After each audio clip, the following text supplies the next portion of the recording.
Good evening, everybody. It's been a bit of a difficult day. Opala is getting older, and that means that she's going to start having more troubles to deal with. And we had a very long and very difficult day. But somebody I love reminded me that I should be reading books. And if I'm reading books, then you should benefit from that too. Because acts of love are my specialty. So we are on chapter 21 of The Legend of Huma. Huma gave the towering smith a confused look and said, "The what?" "The Dragonlance. Are you at last the one?" The dwarven features pinched together in outright anxiousness. The smith's eyes narrowed as he waited for a response, and his thin, elven mouth was no more than a flat line across his mostly human face. That other gave him a frightening yet handsome appearance that was not common to any of the other three races. "I've faced the three challenges, or so I'm told. That is what the Grey Man said." "Ha! The Grey Man said it, did he? Even ancient Wormfather?" The hulking figure did not wait for a response. "Yes, I suppose you did, for he has been rather quiet of late. It seems so strange not to hear his rantings and ravings anymore. I cannot recall a day when he was so quiet." "I shall have to adjust, I suppose." He shrugged. "Have I answered your question to your satisfaction?" Though Huma's confidence had not yet recovered, his dignity had. He did not want to appear overwhelmed. "Indeed you have," the smith whispered, more to himself than to the knight. "Indeed you have." The smith let out a strong, hearty laugh. "Ah, great Yorks! Never did I think to see that day. At last someone will be able to properly appreciate my handiwork. Do you know how long it's been since I've spoken to someone qualified?" "What about them?" Huma pointed to the spectral figures behind the smith. They seemed unoffended. "Them? They're my assistants. They have to like my work. They would not understand the true use of a dragonlance as a knight would. Paladin, I've waited so long!" The huge man's voice echoed through the chambers. "I forget myself." The smith's voice faded abruptly, and his face became dour. Huma noted the other's mood changes were abrupt, as his features were unique. "I am Duncan Ironweaver, master smith, armorer, and student of Riorx himself. I have waited far longer than I wish to remember for your coming. For many a year I worried that you might never set foot in here, but I should have known better." Duncan Ironweaver reached out a hand to Huma, who took it without thinking and found himself grasping warm metal. The smith noticed him staring at the device and grinned. "Wormfather himself took my arm many years ago, when I was a foolish young man. Though it pained me, I've never regretted its loss. This works so much better that I have often wondered what it might be like to have an entire forged body." He seemed to consider this for several seconds before realizing that he had drifted from his subject. "Of course, without the silver arm, I would lack the strength and resistance necessary to forge the great dragon silver into a finely crafted dragon lance."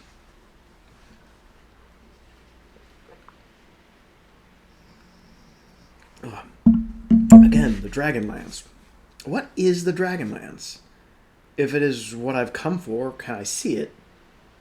Ironweaver blinked. "I've not shown you."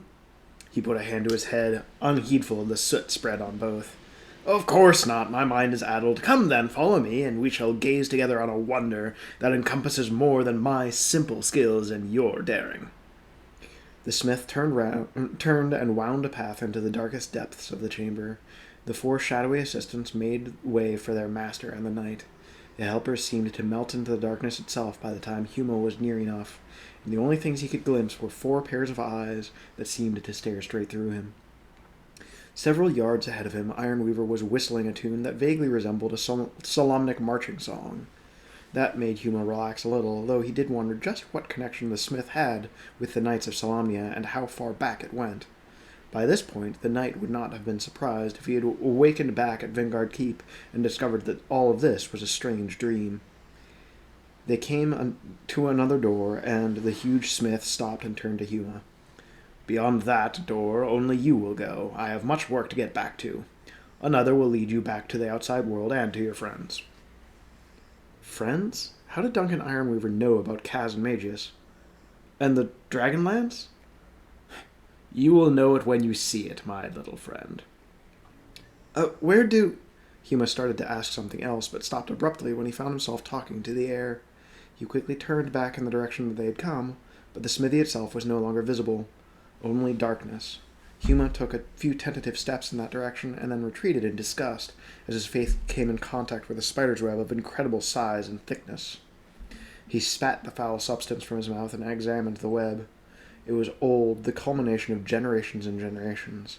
Dust lay thick on its surface. Here and there it connected to rusting implements, swords, old metalworking equipment, things forgotten by their creators and users since long before Huma had been born. But he'd just come that way. An uneasy thought intruded. What spider would need a web so great? His eyes still on the web, Huma reached a hand out towards the door. The handle, a long jagged one, rusted with age, would cooperate only after a struggle. At last the door opened, unleashing a cloud of dust. Slowly and with great reverence, Huma stepped into the room of the Dragonlance. He saw a charging stallion armored in purest platinum and snorting fire as it raced the winds. He saw the rider then, a knight bold and ready, the great lance poised to strike. The knight was also clad in platinum, and the crest on his helmet was that of a majestic dragon. On his chest he wore a breastplate, and with the symbol of the triumvirate, the crown, the rose, and the sword. Within the visor that covered the face was light, brilliant and life-giving, and Huma knew that here was Paladin. The great charger suddenly leapt into the air, and massive wings sprouted from its sides. Its head elongated, and its neck twisted and grew, but it lost none of its majesty nor beauty. From a platinum-clad steed it became a platinum dragon, and together knight and companion drove the darkness before them with the aid of the lance, the dragon lance. It shone with a life, a purpose of its own, and the darkness fell before it. Born of the world and the heavens, it was the true power, the true good. The darkness destroyed, the dragon landed before Huma, who could only fall to his knees. The knight released the dragon lance from its harness and held it towards the mortal figure below him. With some hesitation, Huma slowly rose and stepped forwards. He reached out and took the lance by its haft. Then the dragon and its rider were gone, leaving Huma alone with a wondrous gift. He held it high and cried out with joy. Sweat drenched him. Nearly all the energy had been drained from his body, but Huma did not mind, for it was the exhaustion felt after the joyous exhilaration of achieving one's dreams. There would never be another rapture like it in his life, he knew. He lay on the floor of the room, bathed in white, pure light. Rising to his knees, Huma gazed at the light and was awed. Above him, life-size, stood the dragon. Its eyes gazed down upon the mortal, and it seemed to have just landed. It had been formed from pure platinum and sculpted by an artisan whose skills must have rivaled the gods. The wings were outspread, stretching far across the room, and Huma was amazed that the metal could stand the strain. Each scale of the dragon, from the largest to the smallest, had been finely wrought in detail. Had it breathed, Huma would not have been surprised. It was so lifelike. The rider, too, might have been ready to leap off his companion of the skies, so real did he appear. Like the dragon, his gaze seemed to be on Huma, though it was difficult to tell. The visor was down. The armor was accurate in every detail as the dragon's skin, and Huma could see every joint, every link, and even the detail of the scroll work on the breastplate. What had lit up the room was the dragon lance. Long, sleek, narrow, the lance would have stood almost 3 times the knight's height. The tip seemed to taper off to a point so sharp that nothing would bar its path. Behind the head, nearly 2 feet from the tip, sharp barbs arose on each side, assuring that any strike would be costly to the foe. The back end of the lance ended with an elaborate shield guard formed into the fearsome visage of an attacking dragon, with the shaft emerging like a river of flame from the Leviathan's maw. Behind the guard, the Platinum Knight's arm steadied the lance for battle. Huma felt unworthy to take the dragon lance from the knight, so perfect was it. Nevertheless, he steeled himself and moved to it, climbing to undo it from the harness that held it in place on the saddle. The post of the harness was pivoted, allowing Huma some flexibility, but he was unsure how to remove the metallic knight's hand from the weapon. As he touched the fingers, they seemed to loosen of their own regard, and the lance nearly fell into Huma's waiting arms.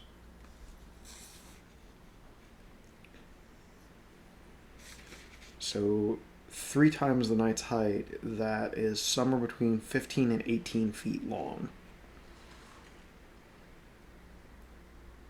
I regularly dealt with 10-foot ladders. This thing is huge.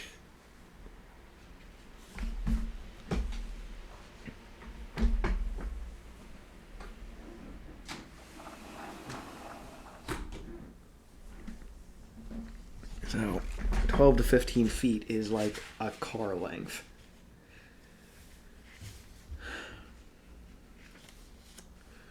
The dragon lance was heavy, as was to be expected, but Huma did not care about that now. He was overwhelmed that this had come to him, the least of the knights. That Paladin should so bless him was a miracle in itself, and when he brought the lance to earth, he went to his knees and gave thanks. The dragon lance seemed to glow even brighter. When at last his initial awe had passed, he noted the other lances that decorated the walls around him. That he had somehow missed them perplexed him, but he gave thanks that again Paladin had foreseen things, for one lance certainly would not have been enough. He counted 20 total, 19 like his own, and one smaller one that was no less brilliant and must, he decided, be for foot soldiers. One by one he removed the lances from their resting places, taking each into his hands with reverence. Here were the tools with which Kryn could be rid of the Dragon Queen. There should be no end of volunteers. Oddly, there seemed to be no other exit than the doorway he had come through earlier. Huma wondered how he was going to get the lances out of the mountain and back to the Salamia. Had he come this far only to fail because of an obstruction so relatively minor? Gazing around the chamber, his eyes fell upon the figure of the mounted knight. He was looking slightly off to the side and upward, as if it sought something near one of the far corners of the ceiling. So intense was the image that Huma could not help but turn and look in the same direction. He saw nothing at first. Then Huma spied the nearly invisible outline of a trapdoor. Hurrying over to investigate, the knight discovered hand and footholds in the wall below the trapdoor. They were only indentations, impossible to make out, unless one stood directly in front of them. Huma turned and stared anxiously at the lances that he had gathered together. He hated leaving them here, but he knew that he required assistance if he was to get even one of them out of this chamber. He needed Kaz and Magius. Gingerly, he began his climb. It was not as difficult as he had expected, and he was soon near the ceiling. Opening the door, however, proved to be difficult, for Huma was forced to lean precariously backwards in order to push properly. The muscles strained in the hand that held him back from a deadly plunge. Huma had been forced to remove his gauntlet for a better grip and was now paying for that as the skin slowly tore from his fingertips. When the door was finally open, he let out a sigh of relief. Whoever had designed this had purposefully made it difficult, for reasons Huma doubted he could ever guess. Still, what mattered was that the way out was now open. He reached up and felt a cool breeze dance through his fingers. Moving his hands around, he discovered that something soft, perhaps snow, covered the ground. Gripping the sides of the hole, Huma pulled himself upwards. It was daylight. No, rain. No, cloud cover? The sun lit the mountainside, and Huma hung there, suspended halfway in the ground as he drank in the view. How long had it been since he had really seen the sun? Huma could no longer remember. It was a magnificent sight, and a sign, perhaps, that the tide had turned at last. A thin layer of snow did indeed cover the ground. There were no tracks in the snow around him, so he was alone, unless something flew above him. The skies were clear, though. Clear and blue. He'd forgotten that the heavens were blue. Huma pulled himself from the unseen hole and then took care to study the sight. The knight located a large rock nearby and placed it near the hole as a marker.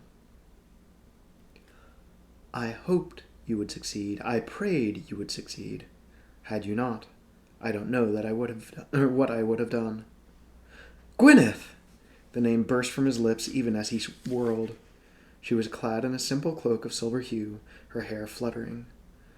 The young woman who had seen to his recovery in the tent looked nothing like this stately priestess. What was her part in all of this?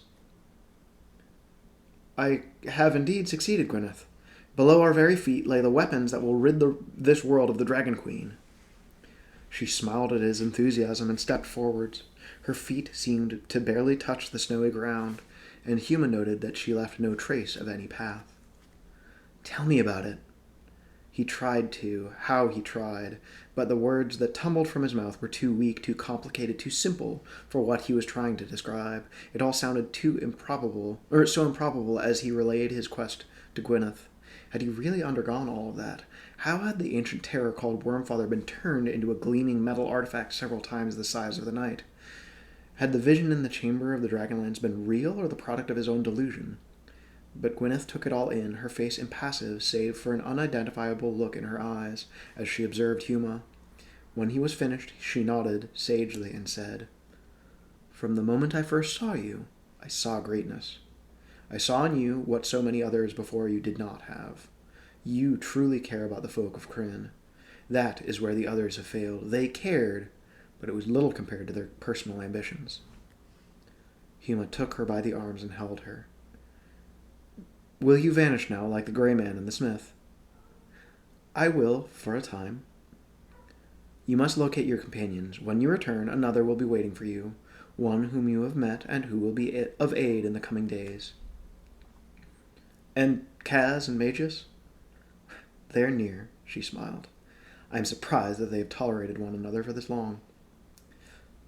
"Oh, I must find them," Huma decided suddenly. There was so much to be done. He hated to leave Gwyneth, even though they would meet again. Wouldn't they? An uneasy look came into her eyes, and she squirmed free from his grasp. The smile was still in place, but it grew weaker, more a mask or defense. "Your friends are that way." She pointed to the east. "You'd best go and get them now. They're becoming anxious for you." She turned from him and stepped quickly and lightly away. Huma almost followed, but he cared enough for her to respect her wishes in this matter. That he might never see her again tore at him, but he let her go and turned his back. Eastwards, Huma made his way through the soft snow. The cloud cover, he noticed, had not dispersed. It merely avoided this peak. He had walked for no more than 10 minutes when he heard the voice. There was no mistaking it. It was Kaz, angered. The knight's pace picked up. Only one person would anger the Minotaur so. "If only I had done what I desired and ended your miserable existence there and then. You have no honor, no conscience." The Minotaur stood tall. His fists emphasized each point as he battered at the air as if it were the object of his reprimand. Magus sat with odd quietude on a large rock, his head in his hands, unmoving, as the Minotaur continued to berate him. Huma tensed as he stepped towards the pair. It was Magus who sensed his approach. The mage's face was pale and drawn, his hair radiating wildly about his head. His eyes had sunken in. They widened as he raised his head, and his numbed mind finally recognized the figure of his only friend. "Huma." "What?" Kaz jumped at the sudden shout. He saw the direction of the magic user's gaze and turned. The blood-red look in his eyes vanished, and the toothy grin appeared on his bovine face. The anger of a moment before was temporarily forgotten. "Huma!" As the Minotaur stepped forward, Magus seemed to curl into himself. The mage stared pitifully in Huma's direction, but made no move to join Kaz in greeting their lost comrade. The Minotaur almost crushed Huma in a bear hug. Kaz looked down at him, smiling all the time, then suddenly lifted the hapless knight off the ground and spun him round. Huma felt like an infant in the hands of the huge man-beast. "Where have you been? I sought you out, but I could not find the path that you had taken. I searched again and again, calling to you, but only the wind and that infernal cry responded. Sir gods! I finally thought you were dead." He put Huma down. Kaz turned on Magus, who stepped back as if struck.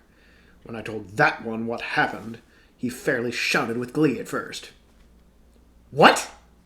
Huma gazed over at Magus. His childhood friend would not look at him. Kaz thrust a finger at the knight. "Do you know why you were so important to him? It was not your friendship. It was not your skills. His mad vision had convinced him that there was indeed a gift from Paladin somewhere here, but that he would die if he tried to claim it. So he intended to send you in his place. You would have taken the attack that would have killed him. Your life was expendable." The angry warrior laughed coldly. "Ha! Can you believe it? He claimed a knight in sun-drenched armor and bearing a lance of incredible power would run him through. Did you ever hear such nonsense? When he thought you were dead, he believed the vision had been altered forever. He was confident that he would almost immediately find this great secret and live to use it in your memory and his glory." Kaz paused to catch his breath, and Huma chose that moment to step around the Minotaur and confront Magius. The mage looked up at him almost fearfully and moved back a step. Huma reached out a hand, but Magius refused to take it. The Minotaur came up behind Huma. "When we found no path or cavern, he started to fall apart. I could never have believed that this one could have a conscience. I suppose I helped, for I reminded him every hour of every day about what he had done, how you had talked of him as a good friend." Huma leaned down. His voice was soft. "Magius, there is nothing to be fearful of. I do not hate you for what you did. That was not you. It was never you." The shadow of the Minotaur covered them both. Magius turned away. "What are you saying, Huma?" the Minotaur demanded. "This one betrayed you, had planned on betraying you since before you and I met, all for some utter senseless madness." "You weren't there," Huma snapped. "I've heard tales of how real the tests are. Sometimes they exist only in the mind, sometimes they are completely and terribly existent. In either case, the magic user who is being tested can die." "Magius," Huma whispered to his conscience-stricken friend. The spellcaster seemed to be on the edge of collapse. It must have seemed that the knight's ghost had come back to haunt the one who had betrayed him. "Magius, forget the vision. You were right about the mountain. I found what we were searching for." The mage's eyes widened and narrowed, then began to calm down. "You found it?" "I did. I faced the challenges in the mountain, and I passed." "What's that you're talking about?" roared Kaz. "What challenges?" Huma briefly described what had taken place within the mountain. The story of the Wormfather brought a strange light to the eyes of Magius, who, stuttering, confessed that he had made a study of the design of the statuette years before, only to come up with nothing more than a few scraps of legend. The treachery of Renard shook both listeners. Magius had grown up with Huma and often wondered about the knight's father. "By my ancestors 25 generations back, would that I had been there when you'd fought the father of all dragons. Such a battle, and I missed it!" The Minotaur shook his head. The knight grimaced. "It was more of a battle for survival than anything else. Luck had more to do with it." "I think not. I do not see luck as a factor in these challenges. How many would have taken such an action? How many would have run or stood trembling before the dragon? How many Minotaurs would have thought it folly?" Magius tugged at Huma's arm almost as a small child might do. "The dragon lance. Do you have it with you? I have to see it." A solid, clawed fist materialized before the spellcaster's face. "You'll see nothing." Huma dared the Minotaur's wrath by pushing the fist down. Kaz glared at Huma, then forced himself under control. "That is what I need your help for now," Huma told them. "Another person may be waiting for us, but I'll need your help to pull the lances from the chamber. All but one are more than twice your height, Kaz. It will be difficult." "We shall do it. We shall do it, though, and this vermin here will help." Magius paled, but he stood his ground. "I will do every bit as much work as you. Most likely more." The wind whipped the Minotaur's mane round his face, giving him a particularly wild look. "That remains to be seen, mage." "Enough!" Huma shouted. He would drag the lances out himself if need be. "If you're coming, do so, or stay here and let the snows eventually cover you." He stalked away. A moment later, the other two followed quickly and without comment. He'd marked the spot as well as he could. The rock was where he had left it, and he stepped over it and reached down. Kaz and Magius looked on in curiosity, especially when Huma's hand found only hard earth and not the hole that should have been there. "What's the matter?" Kaz asked. "I can't find it. I can't find it!" The others fell to their knees and began searching the ground. "There is no need to search further," a voice suddenly said. "The dragon lances are safe and ready for their journey out into the world." The voice came from above them. A great wind buffeted the trio, forcing them to step back. The voice apologized, and the great wings slowed as the majestic dragon came to stop on a nearby outcrop. "I heard the summons," said the same silver dragon who had given aid to human Kaz, what had seemed so long ago. "The lances are ready, awaiting us in a safe place." She gazed fondly at the knight. "The next step in their journey, Huma, is up to you."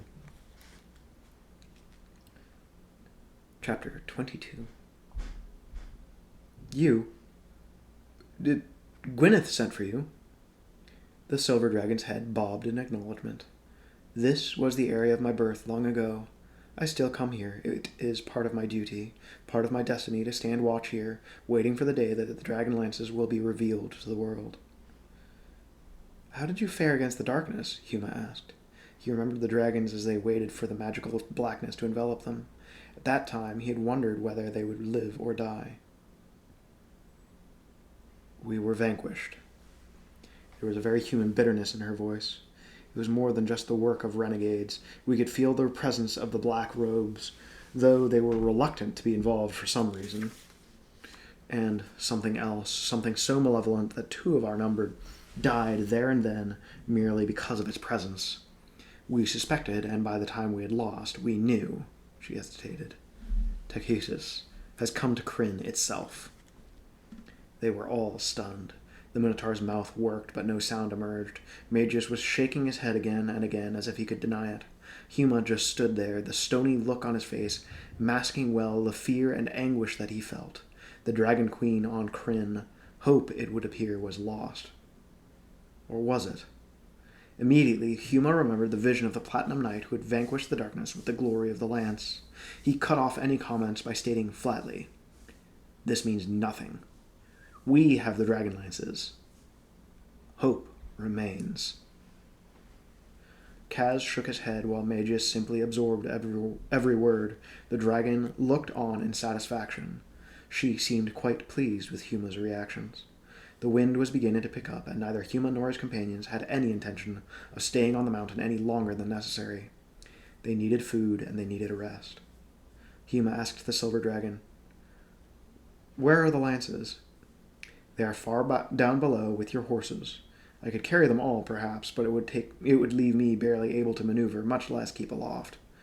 It would be best if I remain unhindered should we be attacked en route." A thought occurred to Huma. The knight turned to his companions. "Kaz and Magus, you will take the horses. I would like to trust the 2 of you to work together. Is that possible?" Kaz glowered at the mage who, having been relieved of his guilt, was rapidly returning to his former arrogance, and thus returned the glare with equal dislike. They would work together, though, because this goal far transcended their pettiness. Satisfied, Huma continued. "There was a saddle on the dragon statue in the Chamber of the Lances," he told the dragon. "It enabled the rider to maintain control of his weapon. I would like to create a makeshift version of that saddle, then, if you permit, I can ride upon your back, a dragon lance ready should we be attacked." She raised her head and seemed to consider. Finally, the silver dragon nodded. "An excellent thought. I must tell you that when I first arrived in the mountains, I ran across one of the dread wolves of Gallandrakos, and immediately slew it. But rest assured that Gallandrakos will send his lackey, the warlord Krynos, to deal with you." She extended her lengthy talons. "I would not dislike a second confrontation with that obscenity called Char. Too many of my kind have fallen to that black dragon and his warlord companion." That said, the silver dragon spread her wings, rose into the air as briefly and elegantly as possible, and then dropped to a point low enough so that she was almost eye level with the trio. "Climb aboard. I can take the 3 of you to the lances. Be prepared for many turns, however. The winds can be fierce in the mountains." When they were securely upon her back, the Leviathan spread her wings and again launched herself into the sky. At first, the trio saw the earth far below rushing up to meet them. Then it seemed to be pulled back as the silver dragon rose higher until she was able to maintain a proper balance. Huma stared at the peak that they were leaving. So much had happened there that he would never fully understand. He had not even climbed to the top, as he had first thought. At least a full quarter of the mighty giant still loomed above them. Below lay the cloud-enshrouded world. As they entered the misty ceiling above Ansalon, Huma shuddered and prayed that, despite his victories in the mountain, he was up to the challenges ahead. There, the silver dragon indicated a spot on the southern base of the mountain. Huma looked down and saw the horses and a wagon. The silver dragon had planned well for the difficult journey. Only when they were on the ground did Kaz argue. "You cannot expect horses such as these to pull a wagon. They have not been trained for such labor. They're beasts of war, not burden." "They will do what they can," replied the majestic Leviathan. Huma, meanwhile, was fast at work on his own idea. He'd removed the saddle from his own mount. With the aid of a dagger borrowed from Kaz, his own still lay somewhere within the mountain. He cut the saddle on each side so that it would fit more comfortably on the dragon's back, which was much wider than that of any horse. The straps would not reach around the midsection of the dragon. Huma was forced to employ rope. Fortunately, the skin of a dragon was much stronger and harder than that of a horse, so the coarse bonds would not irritate nor hamper her. There was little Huma could do about the post on which the lance should have pivoted. The most he could really do was carve away part of the pommel, so that the lance could at least rest in something. Then he strapped the dragon lance securely to that side and tested it. Huma found that he had some movement to his left, but his right had little. Satisfied that it would work, Huma removed the lance and presented the silver dragon with what he had created. She looked at it questioningly, but then she accepted his design. "The saddle I saw," the knight explained. "It was very much akin to a horse's saddle. It was a wider saddle, since it must be worn by a dragon. Essentially, the true difference lies in the post on which the dragon lance sits. The one on the dragon statue pivoted as I removed the lance. I cannot do that without more equipment and more time. Therefore, shaving the pommel to fit the handle of the dragon lance was the only choice." Huma frowned at his handiwork. "I did very little, actually." "This will do," replied the winged creature. While Huma was at work on the saddle, Magius investigated the wagon. He did not particularly care for the thought of dragging the lances by cart all the way back to Vingard Keep, provided the Solamnic citadel was still standing, and he vocalized his doubts to those around him. "There's no need for all of this. I can transport the lances in virtually no time." The magic user raised his hands and began to mutter. Huma dropped the saddle as he realized what was happening. "Magus, no!" It was too late. The mage completed his spell, and nothing happened, except that the dragon lances seemed to gleam a little more brightly. Magius looked at the cart and then at his hands, as if the latter were somehow responsible for his failure. Kaz let out a bellowing laugh. "Don't ever do that again!" Huma practically shouted.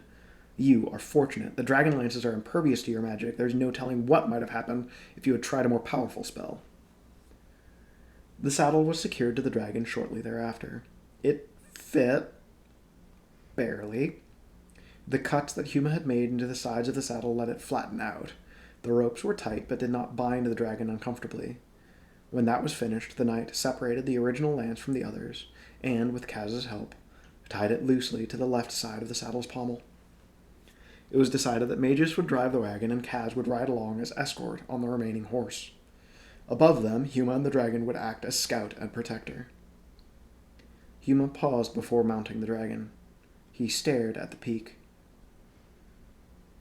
"Gwyneth, what of her?" The silver dragon turned her head and peered at him with great interest. "You care for her?" Though admittedly not the best judge of his own emotions, Huma finally nodded. "Though it's been a short time, I feel I've never known anyone as well. Is she not coming with us?" The dragon opened her massive jaws to speak, paused, and then visibly changed her mind about whatever she had planned to say. "There are things that she must do. It is possible you will see her again when you least expect it." It was not what Huma had wanted to hear, but the knighthood needed the lances, and there was no more time to waste. "We may come across some of my kin on the way," the dragon commented. "If so, we could transport everything in the air and save much time." Huma secured himself. He checked the dragon lance. It felt right in his hand. "Let us be off." A lone figure astride a massive warhorse awaited them when they had departed the chain of the mountains. From the distance it was impossible to make out whether this was a friend or foe, and so Huma, on the back of the silver dragon and high above his other companions, moved on ahead, low and swift to investigate. Midway there he saw the figure raise a hand and shout a greeting. Recognition came to Huma a moment later. Boron watched wide-eyed as the dragon landed before him. He saw the knight sitting high atop the back of the giant creature, the gleaming lance poised for use. Huma? Boron! Huma did not dismount. Why are you still here? Has something happened to the outpost? The bearded knight shook his head. No, I felt that someone should wait here just in case. The faith of the other knight touched Huma. I appreciate your perseverance, my friend. We are on our way back to Solamnia. I fear we have little time to stop at the outpost, but we will have to do so in order to gather supplies. There is no need. Boron indicated several large, heavy sacks attached to his saddle. I've enough here for 4 for a week. The horses can graze. There is plenty of good land. Water is also no problem. I can show you a number of streams. Huma squinted. You speak as if you're going with us. I appreciate the thought, but we could not ask that of you. Boron smiled slightly.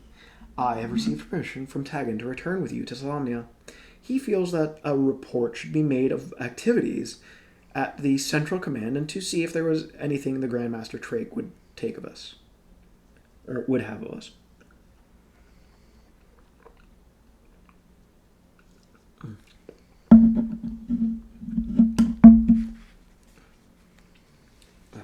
Trake is dead. Oswald is now Grandmaster. When did this happen? Huma opened his mouth to speak and then paused. He still had not quite convinced himself that it was all true. I will explain later. If you are free to join us, I doubt if my comrades will have any complaint. The other knight made a face. The Minotaur and the Mage, both are helping. Kaz and Magius arrived at this point. Huma turned to them and broke the news that his fellow knight would be joining them. The Minotaur greeted him as a fellow warrior, while Magius seemed to regard him as a necessary adjunct. They made little more distance that day. Though the war horses performed excellently as substitute draft animals, they grew weary as the day lengthened. Eventually, Huma and the dragon landed ahead to supervise a camp for the group. Later, as they settled down, Huma raised his head in alarm at a sound in the distance. It was faint, quite faint, but unmistakable. He caught hold of Boron and asked, Tell me, are there many wolves in this region? Boron shrugged. Enough. Other than ourselves, there really is not much in the way of civilization, at least as we know it. I dare say the elves would differ with me on that question. Why? Huma shook his head wearily. No reason, just nerves. With Kaz and Boron riding on each side of the wagon, the group started off again the next day. The silver dragon rose high in the air. For the time being, though, Boron, more familiar with his territory, would guide them. They reached the forested regions, and Huma tensed. From above, it was often impossible to see what lay beneath the treetops. Worse, because of the weapons, his companions below would have to stick to whatever trails existed in the woods. So intent was Huma on maintaining visual contact with his companions that he neglected his own safety. The silver dragon, too, only barely saw the streak from above. Huma clung to the saddle as foot-long claws barely missed pulling him from the back of his great companion. A shriek, deadly, fierce, and threatening, rent the air. A large red dragon filled Huma's view momentarily before his own silver one dove even closer to the treetops. Huma glanced up quickly. There were 2 dragons, both crimson red. The silver dragon did not hesitate when Huma shouted commands. She turned round and lifted herself as swiftly as possible towards the 2 attackers. Huma steadied the dragon lance. Both beasts had riders, and the knight's mind briefly registered that they wore the ebony of the blackguard.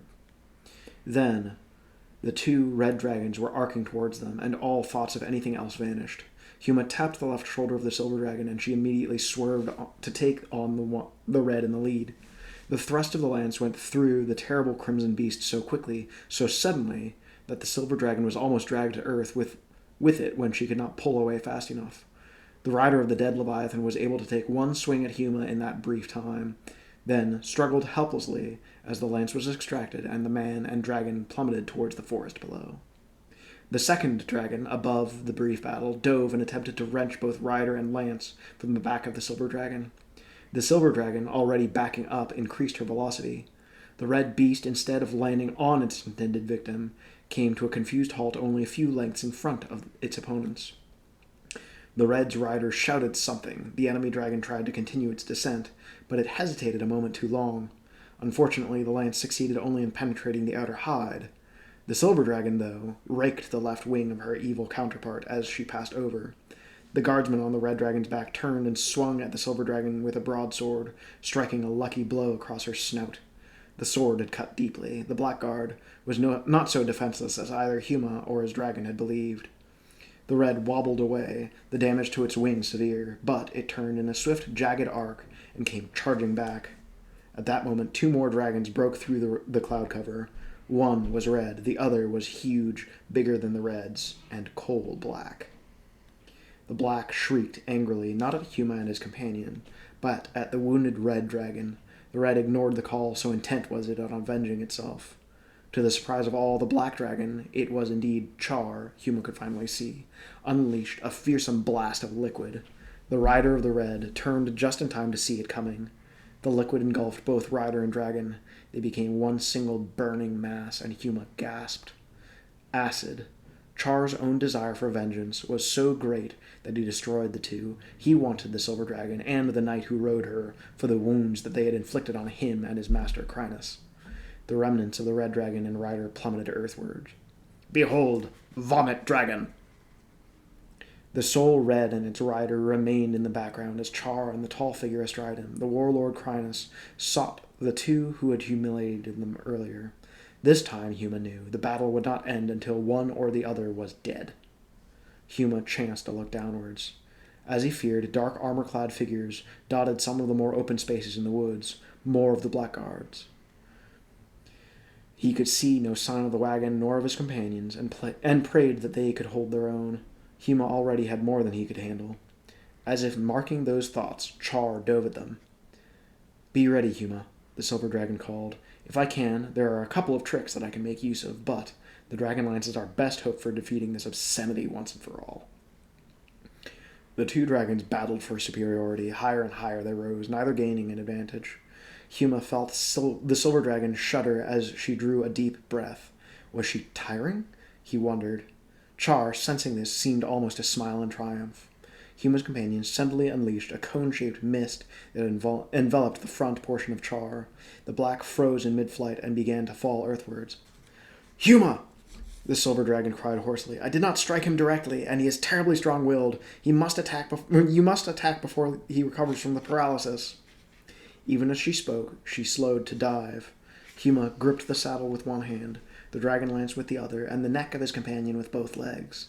Had he not ridden before and faced so many trials since then, he was certain that he would have blacked out long before now. As they dove, Huma watched the black slowly return to life. Char was already slowing its descent. Astride him, Crinus ranted and waved his battle-axe and pointed at the knight and the silver dragon above them. Char's head turned slowly upwards. This time the two dragons came together and fought to the maximum. The dragon lance pinned the sinister dragon by its shoulder. Blood dripped freely from that wound. As the two massive heads thrust at one another time and time again, the riders drew near enough to strike. Huma, hampered by the weight of the lance, could not draw his sword. Crinus swung his two-headed battle-axe, barely missing the top of Huma's helmet. Both dragons had become splashed with blood, and it was difficult to decide who had suffered more. The necks of both bore dozens of cuts, bites, and gashes. The black dragon had been raked in the front, but managed to slice apart some of the lower membrane of the silver one's right wing. The shoulder wound and earlier wound to his wing were beginning to tell on Char. He sank a little, and the silver dragon succeeded in giving the side of his neck a nasty set of gashes. Once more the dragon lance dug into Char's shoulder. In desperation, the black inhaled sharply, and Huma, afraid that his companion would not notice it, kicked her sharply in the sides. Whether because of his warning or not, Her snout came down hard on Char's own, clamping the dark dragon's mouth shut. The acidic blast that Char had been ready to exhale found itself stopped and reversed.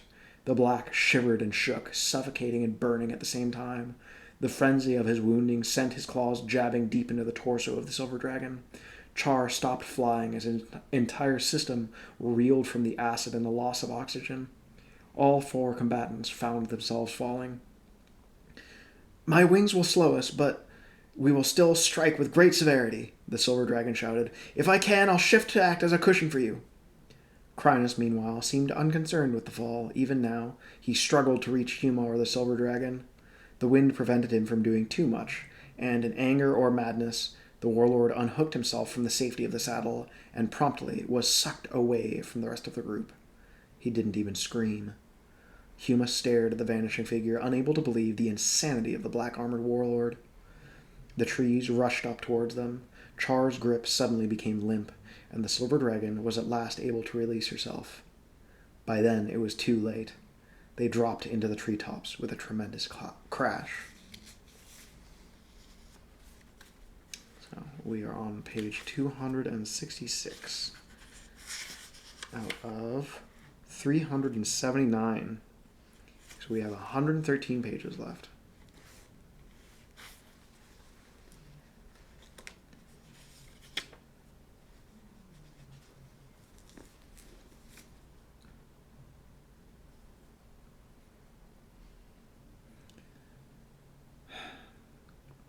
So, with all of the things going on in the world, and all of the things going on in my life, and all of the things going on in yours, I just want you to remember that at the end of the day, when everything is falling into darkness and falling apart, hope is a choice. And it can be the most difficult choice in your entire life, but it is your choice, and it is one of the most important ones. So, take good care of yourselves, and take good care of each other. And remember that if people can hate without knowing a single thing about you, then I can love you for exactly the same reason. So get some rest and do your best to become somebody that you can be proud of. Good night, dear.